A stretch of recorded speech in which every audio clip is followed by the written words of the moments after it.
ప్రభుత్వం fee reimbursement బకాయిలను వెంటనే విడుదల చేయాలని డిమాండ్ చేస్తూ బీసీ సంక్షేమ సంఘం జాతీయ అధ్యక్షుడు ఆర్ కృష్ణయ్య హైదరాబాద్ ఇందిరా పార్క్ వద్ద సత్యాగ్రహ దీక్ష చేపట్టారు. ఈ దీక్షకు మాజీ గవర్నర్ బండారు దత్తాత్రేయ, బీఆర్ఎస్ నేతలు మధుసూదనాచారి, శ్రీనివాస్ గౌడ్, ప్రజా సంఘాల నేతలు సంఘీభావం తెలిపారు. ప్రభుత్వం జారీ చేసిన జీవో నెంబర్ 9 రద్దు చేసి విద్యాశాఖలో పేరుకుపోయిన 8,000 కోట్ల రూపాయల ఫీజు బకాయిలను తక్షణమే విడుదల చేయాలని కోరారు. ఎలాంటి ఆంక్షలు లేకుండా యథావిధిగా పాత పద్ధతిలోనే ఫీజు రియంబర్స్మెంట్ పథకాన్ని కొనసాగించాలని నేతలు డిమాండ్ చేశారు. ప్రభుత్వం స్పందించకుంటే ఉద్యమాన్ని మరింత ఉధృతం చేస్తామని ఆర్ కృష్ణయ్య హెచ్చరించారు.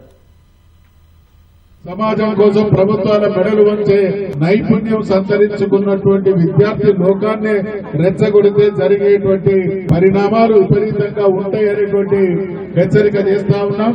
అటువంటి పరిణామాలు సంభవించక ముందే ప్రభుత్వం కళ్ళు తెరిపించాలి.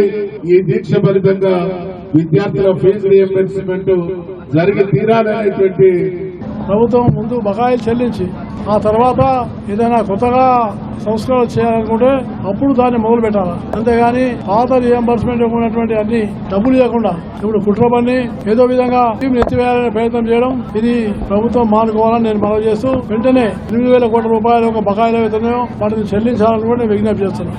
4 లక్షల కోట్ల అప్పు పంచుకున్నారు, దొంగలు పంచుకున్నారు. ఇంకో 8,000 కోట్ల అప్పు తెస్తే పిల్లలందరికీ చదువుకు ఉపయోగపడుతుంది కదా. కాబట్టి 8,000 కోట్ల అప్పు చేసి అయినా ఈ విద్యార్థులకు చెల్లించాలని, లేని పక్షంలో యుద్ధమే జరుగుతుంది. మర్యాదగా చెప్తున్నాం, వినకపోతే ప్రాక్టికల్ గా చూపెడతాం. చివరకు ప్రభుత్వ పతనానికి దారితీస్తుందని చెప్పి, ప్రజా ఉద్యమంగా మారుతుందని చెప్పి హెచ్చరిస్తున్నాం.